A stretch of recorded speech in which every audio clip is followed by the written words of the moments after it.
you might be talking about work and money and whatever else. That's it. And that's what it is to do the job. And like I know particular circumstances where the parent or the father or the mother has tried so hard for their children, but their children haven't come out the way that they were expecting. And they look at themselves and they say, well, what did we do wrong? You know what I mean?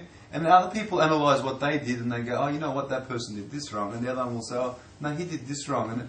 But then I look at it, or the other person looks at it and says, you know what, that guy tried his absolute best. But that's what my and question was. His How job do we know the measure? What's the reference? Your best is duty. Yeah, but your measure is your own best, and that person's measure is his best. But the most important the other person's measure is his best. Without sometimes it's a kufr, if the guy's trying so hard, they're saying, hey, without infringing on Allah. You're trying so hard, Allah's not going to give it to you. Give up. What? Who would say that? No, I'm saying, let's say someone is trying to succeed. Say that too. Let's say someone's trying to succeed, and we say to the guy, look, take it easy. You're stressing out. You're doing all this stress for nothing. Leave it to Allah. And then Riaz comes to him and says, brother, put the conditions in place. Yes. You need to try harder. Said, hit the nail on the head, bro. Without infringing on your Islamic duties. I was talking to Ahmed the other night, and he was saying, because I was saying, the best of lifestyles are to live as close to the Prophet as possible. He said, look, he never had any money. He had all the money and he gave it away and he did this and that.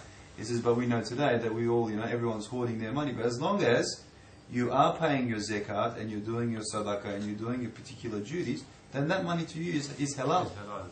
It becomes halal. You understand what I'm saying? No, it wasn't what I was looking for in the question, though. But the question is, your level, everyone's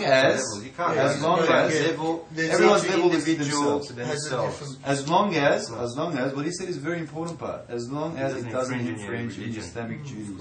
And it doesn't infringe your religion. The same way of a non-believer. Say a non-believer. Non-believer, you don't. But the non-believers, Allah can be given to them. They work a lot harder. That's why when they ask Ustad, Allah says their hard work is their fili dua. Yeah. But Ustad, they ask Ustad, why do they achieve more sometimes than the Muslims? We work hard too, blah blah blah. And then Ustad says, first of all, you're working for two worlds. True. The amount of time you can allocate for one world and another world is half your time. Right? If you were to allocate all your time, Ustad says, to the worldly issues like they do, then you'll be as successful as them, maybe even more.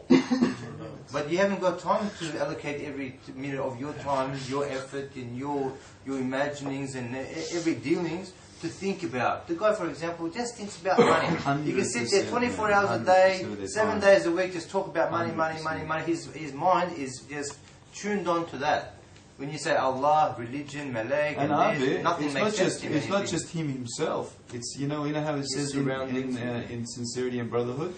It's not just one person. The whole thing is everybody is working towards the same thing. Like all the non-believers together, they cooperate together and they try and get power from each other to try and succeed in a particular emotion or to a particular business or a particular event. We're doing it in a different aspect, you know what I mean? And they're trying, they're having dinners and meetings and the mother is involved and the sister's involved, the cousins are involved. The friends, the families, everybody. The instant satisfaction. My child is going to be mine for 4 days. They make sacrifices. They make all these sacrifices. Like you wouldn't put your child to be mined for so long because you go, hey, my kids are most important, mate. It's all about forget mine. They use them against it. This guy's son is blah blah blah. Son, you talk to this guy's son because I want to become friends with the father, which in turn becomes this. So basically, happens everywhere. I see it all the time. Their whole life is based upon their ideologies, their thoughts, their visions, their goals. Everything is based upon their aims. If you put that much effort, then Allah subhanahu wa ta'ala will produce a world result for you too. If He wants to. And is it any good though? If He doesn't want to. And then the question is it any good? That's right. Okay. So what he was asking before, even if you produce such an intense effort to get to one aim, and Allah for some reason doesn't want to give it to you, it's for your benefit. Exactly. Yeah. Like the guy says, you ask the guy, right, this is sickness of society today, and it has become so common. You'd say, oh, why don't you come to Jummah, brother? Oh, because I'm working. And the normal human behavior is, oh yeah, well, that became a good enough excuse to go. To leave aside what Allah subhanahu wa ta'ala's command is, right? Because I'm busy, I'm doing this, I'm doing that. There's no excuse. There is no excuse. This is a hard one. It's very hard. It's very hard.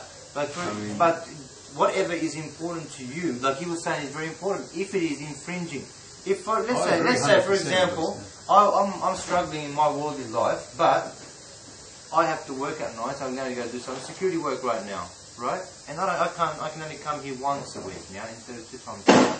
Now, if this isn't going to infringe on my being a proper servant of Allah subhanahu wa ta'ala, then that money that I'm going to achieve, what's that? I've sold the signs that Allah subhanahu wa ta'ala says, selling my signs for a cheap price. Isn't it? So anyway, we'll keep going. So the weak ones among them become demoralized and they lose their enthusiasm to an extent. Whereas Allah's most noble Messenger of Allah, He took as His guide, as He is our master and our leader and our perfect guide, He took as His divine guide, no more is the messenger bound to do than to deliver the message. So in other words, Muhammad Sallallahu Alaihi Wasallam, he knew absolutely that the result purely, 100%, without a doubt, is in the hands of Allah subhanahu wa ta'ala. And when people held back and did not listen to him, Jen, you want to measure? Listen. When the people held back and did not listen to Muhammad sallallahu alaihi wasallam, what did he do? He conveyed the message with greater effort, greater endeavor, and greater sincerity. See that? If it didn't work, harder effort. It'll work much more to achieve that. But this is for, obviously, for akhirah. Depends how you want to balance your own life, how much time and effort that you put in to produce results. You know what I mean? I want dunya. Okay, then you put dunya amount of time. That's just proof. You want Jannah and that, then you take the time for Jannah. Just to read someone is that easy, man. How much time that they spend on both. That's how much, you know what I mean? Yeah. That's how much you are. You can say whatever you want, but that Islam is measured by the amount of time that you put for your Islam. Allah.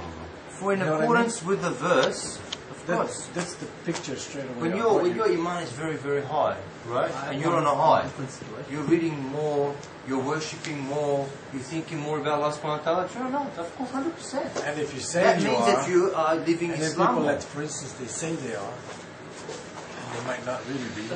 Let's say, for instance. Yeah. You know what I mean? Like, say if someone talks a lot, this and that, and then you can just judge their daily life, and that'll tell you straight. Because the sincerity is not there. Actions speak louder than words. That's right. You know what I mean? Because I've seen that a lot. Yeah. For in accordance with the verse, chapter 28, verse 56, actually before, when the no more is the messenger bound to do than to deliver the message, was chapter 5, verse 99 of the Quran. Now this one here, it is true, you will not be able to guide everyone whom you love. It is true, you will not be able to guide everyone whom you love, but Allah guides those whom He wills. Muhammad sallallahu alaihi wasallam's uncle is dying, his deathbed. Muhammad sallallahu alaihi wasallam is very anxious as a human being too. He loves his uncle. His uncle protected him for many years.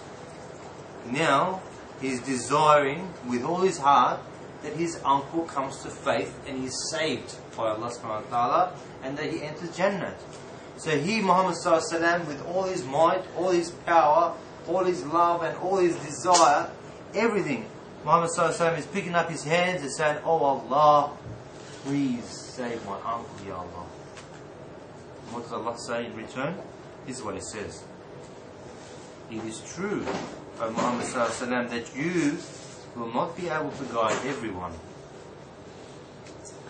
or whom you love, but Allah guides those whom He wills. Allahu Akbar.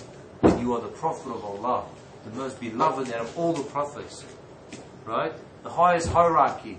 Allah chooses you to come to Sidratul Muntaha, the highest of high, to face Him face to face.